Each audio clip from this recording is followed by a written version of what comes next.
Добрий день всім. Hello everyone, I'm Olga Tamanova. This is the 9th year of this war, and today is the 100th day since the beginning of the full-scale invasion. I would like to express gratitude to the journalism community. Thank you for helping us to share the truth about the war in Ukraine. Right now, our team of the Media Center Ukraine and Ukraine Inform has the following events for you. We will have Katerina Pavlichenko, the Deputy Minister of the Internal. We will speak about documenting the sexual crimes of the Russian Federation, what is done by the police to document and investigate those crimes. Later we will have Alexander Tkachenko, the Minister of Culture and Information Policy. We will speak of these 100 days since the beginning of the full-scale invasion, about the losses and also the accomplishments of the culture and informational industry of Ukraine. And afterwards we will have Alexander Matuzianik, who will, as usually, share with us the updates from the battlefields. Right now we have Mariupol's Mayor Vadym Boichenko. With him we will discuss the humanitarian and social situation in the city, please.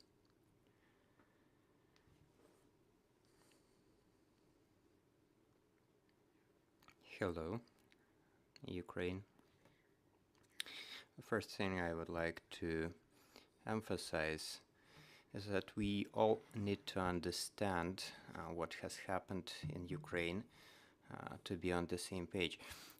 On the 24th of February, the war was declared. It was Putin himself who gave this order for the invasion to be made in Ukraine. A lot of atrocities, a lot of crimes were committed here in Ukraine and specifically in Mariupol. So what has been happening for this 100 days in Mariupol, and what do we have today? We have the city that's been destroyed almost entirely. 95% of multi-storied buildings were damaged. 50%, 1,300 of the multi-storied buildings were turned into ashes. And these were the buildings where our residents were hiding from the enemy, aviation, artillery, the multi-launch rocket systems that were killing our citizens, our civilians, destroying our city. Our estimate, very conservative estimates, show that there are over 20,000 people killed, twice as much as in the times of World War II. Over the 2 years of occupation in 1941-43, slightly above 10,000 people were killed by the Nazis. In these days, 22,000 people were killed in Mariupol. So what does the Russian order or Russian world means for us? It means destruction, killing, and looting. When they seized the city, they were following the same approaches as Goebbels and Hitler did. They got ready for this war, and we are sure about this today because they quickly destroyed all the critical infrastructure. They destroyed 15 locations of electricity connections which provided electricity for our city. It took just a week for our city to be left without electricity, without communications, without central heating, without gas, and what's crucial, without potable water. Right now, this city is in the situation of humanitarian catastrophe. This terrible situation is exacerbated by the propaganda, and this is a fight that you journalists are fighting against, because the informational war is also a component of war, and we are also intending not to lose in this component of war. Everyone needs to hear the truth about the things that are happening in Mariupol these days. And this is a war of the greatest bloodshed in the history of Mariupol. Over 22,000 people killed. And right now, this terrible situation is also exacerbated by something that was expected but is also terrible. This is the situation of the epidemic. It has so happened that over 22,000 people were killed. These killings were happening, but the locals didn't even have the opportunity to bury those people in the civilized way, so they were burying them in the yards, in the parks nearby, and right now it has created a network of such improvised burials. Sometimes these are quite big graves with multiple bodies in them. And now it's the beginning of summer, quite hot outside. So there is a terrible smell in the city, and these people who are held hostage by the Russian Federation, unfortunately, they have to breathe with this smell of death. They have to deal with a sewerage system that's not working. There is no system for the collection of domestic waste, and this is the very beginning of the terrible widespread of epidemic diseases, which can take thousands of lives of our civilians. So we are calling upon our partners, the Red Cross, the UN, etc., to save the lives of our citizens in Mariupol. Unfortunately, just like any other terroristic organization, the Russian Federation is holding them hostage. Since mid-April, the city was closed. And there is no possibility to leave from the territory they control. They encourage people to come and see if their property is still there, or maybe they encourage also people to sign documents saying that these destructions were made by the armed forces of Ukraine. The propaganda is still active there, but our Ukrainians, and we are grateful to them for this, are not following the Russians' advice. And it's very important for the world right now to know what Russia means. It means destruction, killing, and looting. Thank you. We can see some statements of the Russian Federation about the simplified procedure for providing Russian citizenship to our citizens in the occupied territories. Do you see that in Mariupol? I'll answer simply. We could see this experience when something was being planned on the 9th of May. They totally distorted this Victory Day that we were to celebrate, and people were taken off the streets, and they wanted to celebrate something, but our residents understand the situation. They did not want to partake in their celebrations. So right now they offer only lies. Who needs that piece of paper that they are offering? Speaking of the Ukrainian passport, it's a passport of someone who has experience. It's the passport that opens door to Europe, but the red piece of paper, it's a piece of shame. It's something one needs to hide in the pocket. So right now the locals do not support such attempts, and I'm grateful to the residents of Mariupol for understanding what is happening, for understanding that this is a crime and understanding who is guilty. And these are Putin and his troops, and also the high political and military leadership that needs to be held responsible for the genocide they are implementing. The filtration prisons. This is something that we are learning about from open sources. Do you have any information on that? Unfortunately, yes, there is a network of such filtration centers, and it is growing. So once again, the city is closed. There is almost no possibility to leave Mariupol for Ukraine, and there are over 100,000 people staying there. The occupational government is inviting more people to come and look what's still left, and they are keeping them there.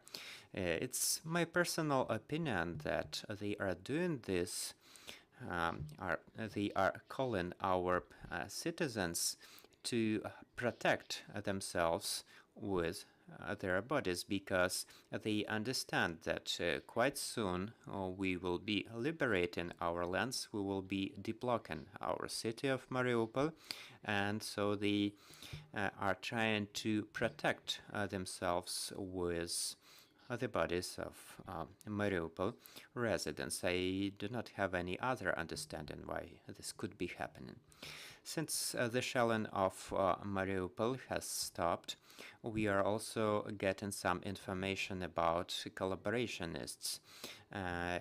Is your team helping to collect the information about such people? Are you documenting it and transferring to the law enforcement institutions? Yes, we already have evidence of over 1,000 military crimes committed by the Russian Federation and the occupational powers, which are mainly represented by the opposition parties, which were elected by Mariupol residents, but they betrayed them later.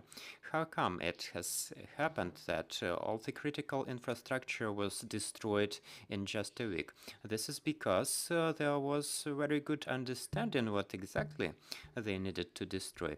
So, since the beginning of the war, we have established the hubs for bringing in the food, medicines, etc., and these hubs were destroyed too.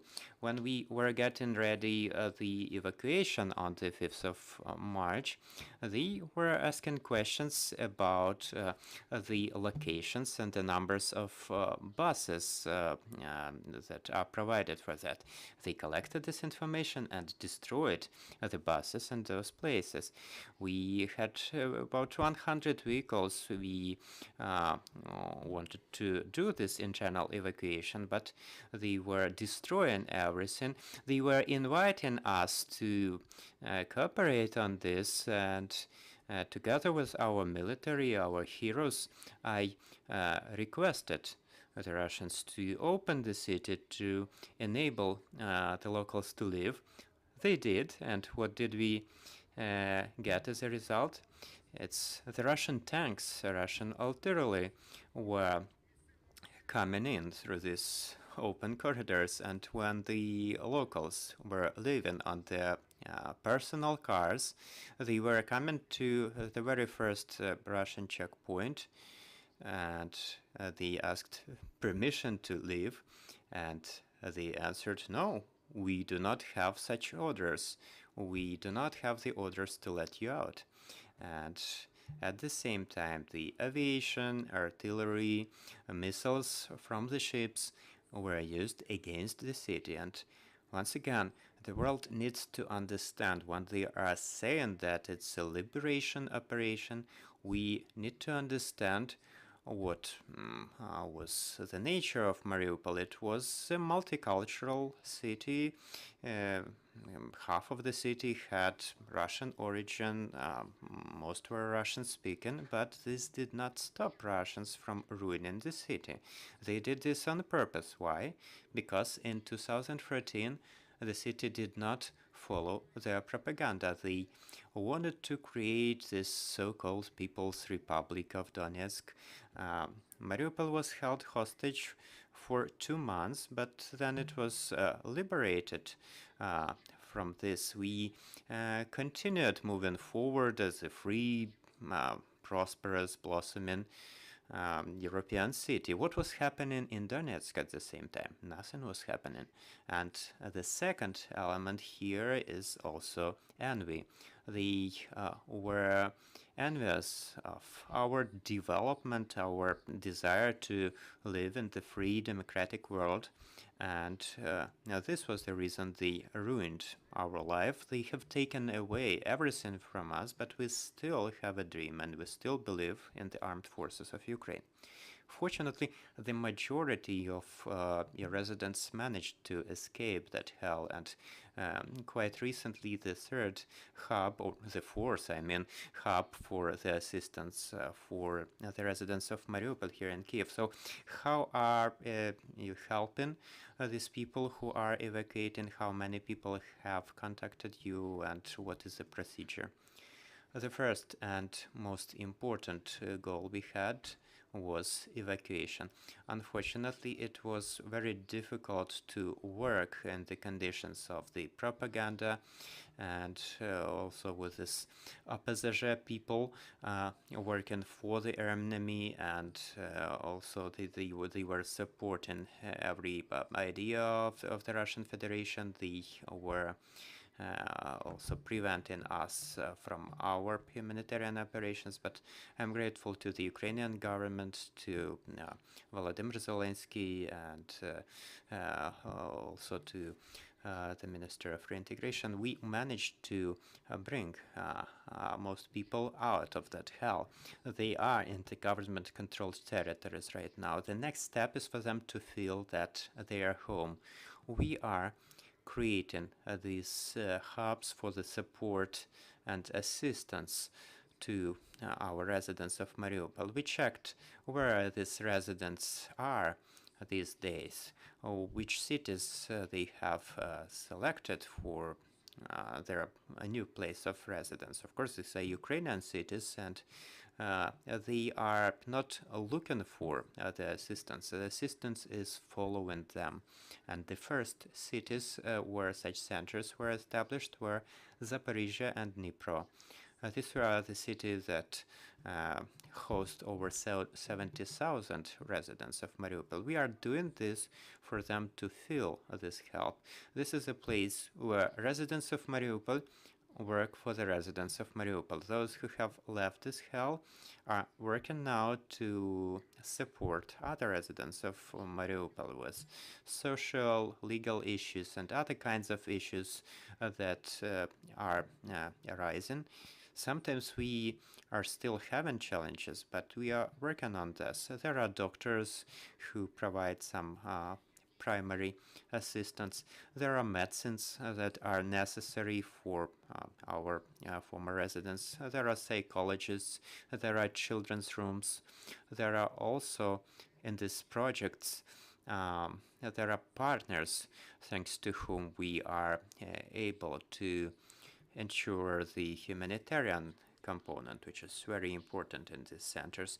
And right now, the residents of Mariupol are coming to those centers with great respect, sometimes just to have some communication, just to feel the spirit of Mariupol in those hubs, which are called I am Mariupol. So it was Zaporizhia, Dnipro, Vinnytsia, and Kyiv. And next week we are going to launch ones in Lviv, Odessa, Khmelnytsky, Ivano-Frankivsk, Kropyvnytsky, Uzhhorod, and other cities as well. So such hubs are going to be established almost everywhere around Ukraine. And yes, the purpose is for us to follow the residents of Mariupol. We are also establishing recreational centers for families. that will be available since next month. And I'm very grateful, especially to the mayor of Vinnytsia, Sergei Morgunov, who was the first to answer this call.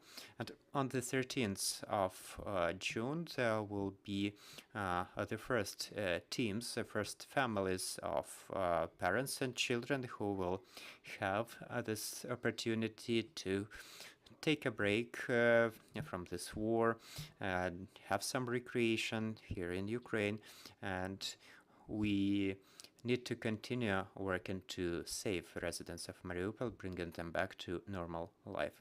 Also, this morning we got some good news. A little boy, Yegor, we can share his name already.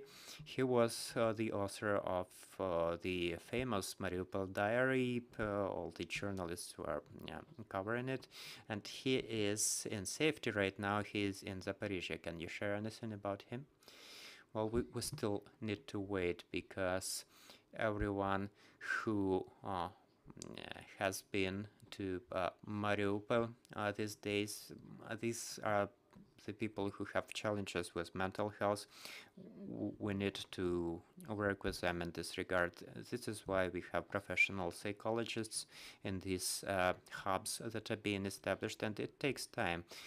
My mother, who was there in the drama theater, fortunately, she has survived, and on March 25th, she left the theater, and on March 26th, it was destroyed. Over 1,000 people died, including children and the elderly.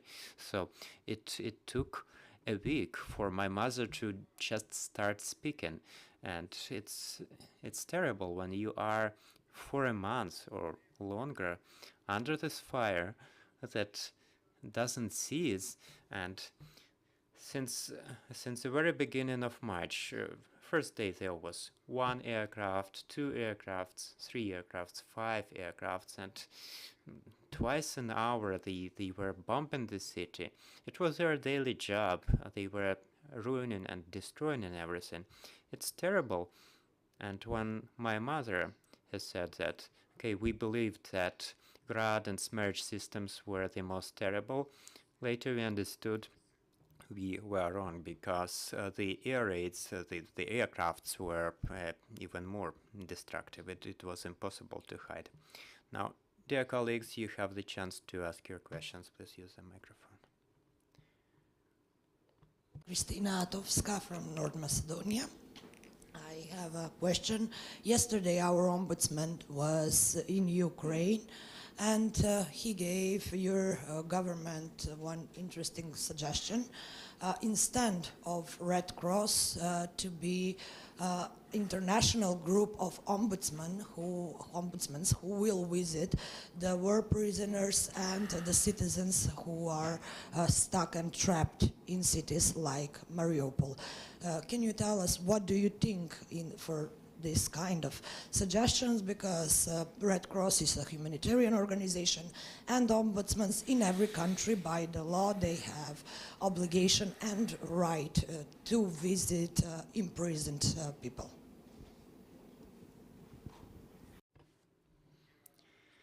I agree with this proposal 100%. This is a separate subject that exists right now. We have a volunteer organization that's been established. It's called Women of Steel. These are the wives of our heroes who have joined their efforts to save the lives of their husbands, those held hostage by the Russians and the so-called Donetsk People's Republic. Thousands of residents of our region, including the ones from Mariupol, are held there. We need to understand what is happening there. This information is coming through very briefly, but we are learning that Mariupol residents are held in small cells, 2 by 3 meters, where 10 to 15 people, men or women, are held. Once a day, they are let out to use the toilet. Once a day, they give them something they call food. and some water.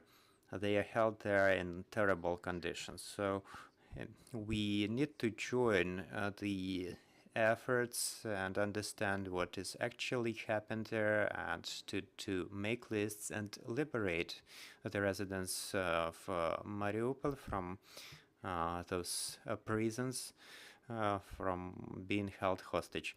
We also know that there are already court rulings against those who disagreed to work with those occupiers and collaborationists. So the minimal term of imprisonment they give is 10 years. With National Public Radio. Could you just describe what the streets of Mariupol are like? You said about 100,000 residents remain. Are people going out in the streets every day? Where are they going for food? Who is providing the food? Are any medical facilities still open? Are Russians patrolling the streets? Are the streets mostly empty? Just a general picture of what the streets of Mariupol look like today. Looking at the picture shown by the Russian propaganda, they are showing 3 places which have survived, and they are showing them at some particular angle. They are trying to make the impression that all is well in the city, but once again, almost every building, 2,600 buildings, are damaged, and it's 95% of the buildings in the city. 70% of the buildings had some direct hits of the artillery or aviation. 50% are the buildings that are entirely destroyed down to ashes. So every building was the hiding place for our residents. Over 20,000 civilians were killed. This is a very optimistic or very conservative assessment. Domestic waste is not being collected. Sewerage systems are not working. 100,000 people are held there. There is a smell of death because there are these improvised burial places. These are the words of the people who are staying there in Mariupol. There is not enough food in the city. What we can see in those propaganda videos and photos showing that somewhere in April they were delivering some humanitarian aid, but this was back in April. After that, nothing was happening. People are looking for food, and they are coming there and selling some food, but one needs to buy it for money. Where does one get money?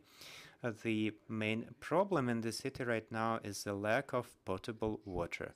There is none, because the entire network of the water supply and sewerage is destroyed.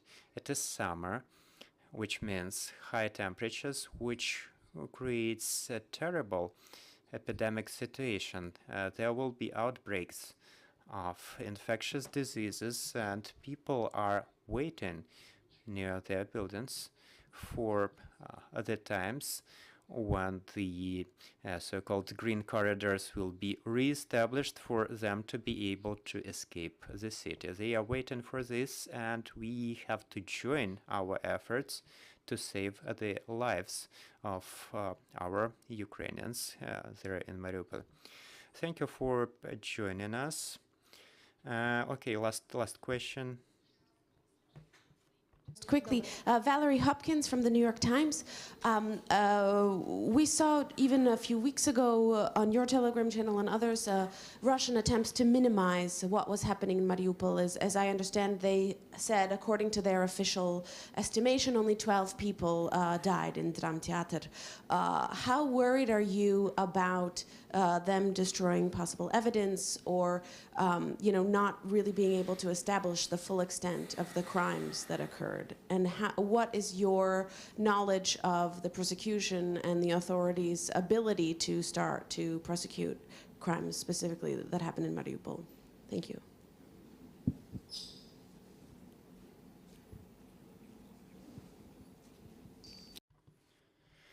Thank you. We are right now recording all the crimes of the Russian army and the self-proclaimed leaders, self-proclaimed government of the city. And speaking of the drama theater, we know we have the witnesses. We have several witnesses already who have said that there were over 300 people there. It was our assessment that there were 300, but they say there were more people there. So there are many crimes committed in Mariupol. We have 1,256 of them recorded, and the prosecutor's office, the regional and the national, are investigating them. These are military crimes, and people will be held responsible. Thank you. This was Vadym Boichenko, the mayor of Mariupol, and in 5 minutes